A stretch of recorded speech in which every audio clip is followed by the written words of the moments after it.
शिवायै सततं नमः। नमः प्रकृत्यै भद्रायै नियताः प्रणताः समेतां। सरस्वती माता की, भगवती माता की, दुर्गे देवी की।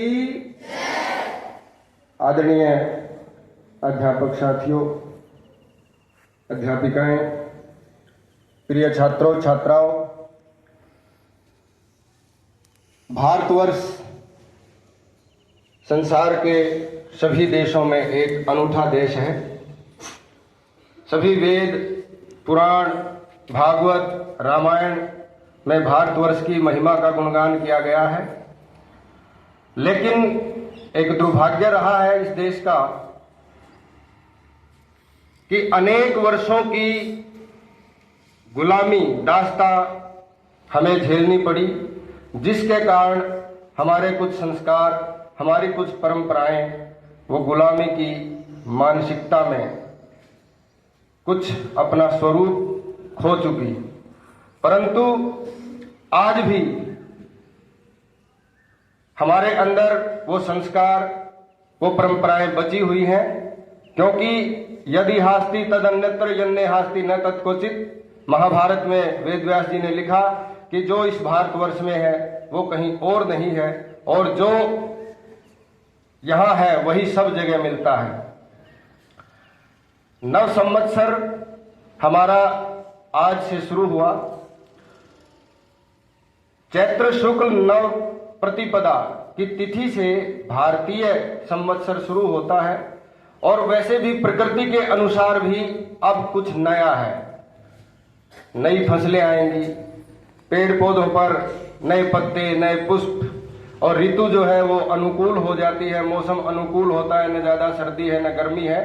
तो इस प्रकार से नव वर्ष में कुछ नया नया सा लगता है, और इस नव वर्ष का कितना ही पवित्र महत्व है कि चैत्र शुक्ल प्रतिपदा में नवरात्र शुरू होते हैं, जहां पर देवी की उपासना में, भगवत के चिंतन में देश का हर नागरिक अपनी अपनी आस्था के अनुसार तन्मय होता है, तल्लीन होता है।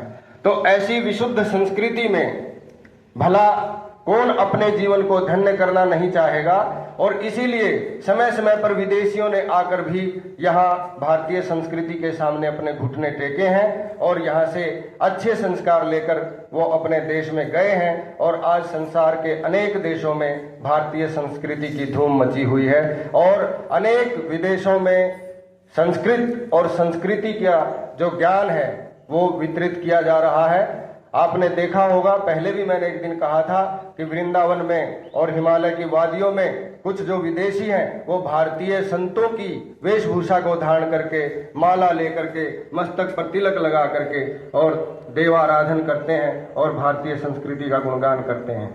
तो हम कुछ पाश्चात्य संस्कृति की प्रतंत्रता में, मानसिकता की गुलामी में इतने बंध गए कि हमें जो अपने संस्कार हैं वो भाने नहीं लगे, अच्छे नहीं लगते, और जो विदेशी फूहड़पन है उसको हम तल्लीनता से, श्रद्धा से, विश्वास से अपनाते हैं, जिसके कारण हमारा स्वास्थ्य भी गिरता है और चिंतन भी गिरता है।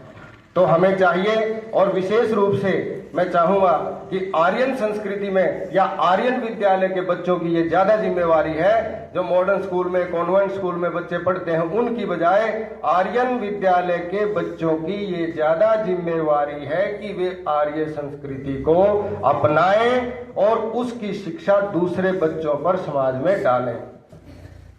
आर यू अंडरस्टैंडिंग टू मी?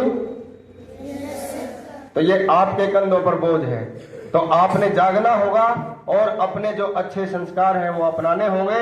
भारतीय संवत्सर, इस संवत्सर का नाम काल युक्त संवत्सर है। जैसा इसका नाम है वैसा ही ज्योतिषीय गणना के अनुसार कुछ संकेत इस तरह के मिल रहे हैं कि शायद ये वर्ष हमारे लिए बड़ा ही चुनौतीपूर्ण रहेगा। और इस संवत्सर का, जिस तरह देश का राजा होता है, मंत्री होता है, उसी प्रकार इस संवत्सर का राजा जो है मंगल है और इसका मंत्री शनि है। और ये दोनों ही ग्रह ज्योतिष के अनुसार क्रूर ग्रह माने जाते हैं। दो प्रकार के ग्रह होते हैं, शांत ग्रह और क्रूर ग्रह। क्रूर ग्रह जो है हमें वो क्रूरता दिखाते हैं हमारे स्वास्थ्य पर, विचारों पर, आचार विचार पर, संस्कृति पर, देश पर, धर्म पर बुरा प्रभाव डालते हैं और अच्छे जो ग्रह हैं वो अच्छा फल देते हैं। तो इसके अनुसार जैसे ये राजा और मंत्री दोनों ही थोड़े क्रूर स्वभाव के हैं, तो ये वर्ष हमारे लिए चुनौतीपूर्ण है। इसमें प्राकृतिक संतुलन और ज्यादा खराब होने की संभावना है। भूकंप और कुछ त्राही देश पर संकट और राजनीतिक संकट भी गहराने वाले हैं। तो एक ही चीज हमें बचाव कर सकती है कि हम ज्यादा से ज्यादा प्रार्थना करें कि किसी भी प्रकार, क्योंकि हमारी संस्कृति का सबसे बड़ा आदर्श है कि हम दुश्मन का भी बुरा नहीं चाहते और ये कामना करके सोते हैं कि सर्वे भवन्तु सुखिनः। किस किस को याद है ये श्लोक? हाथ खड़ा करें। सर को याद है और उनको भी तब याद है जब उन्होंने 6th 7th 8th में पढ़ा होगा, तब का याद है। तो सर्वे भवन्तु सुखिनः, सर्वे सन्तु निरामया, सर्वे भद्राणि पश्यन्तु, मा कश्चित् दुःख भाग् भवेत्। ऐसी संस्कृति संसार के किसी भी देश में नहीं है जो दुश्मन के लिए भी मंगलकारी कामना करके सोती हो। ये केवल भारतीय संस्कृति है, केवल हिंदू संस्कृति है, केवल सनातन संस्कृति है, केवल आर्यन संस्कृति है जो अपने दुश्मन का भी भला चाहती है।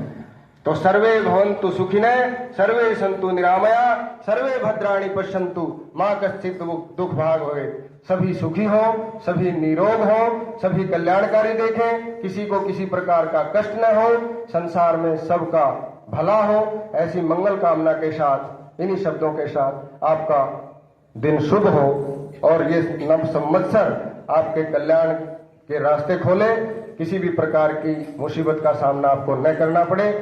विश्व की मंगल कामना करते हुए मैं अपनी वाणी को विराम देता हूं। धन्यवाद।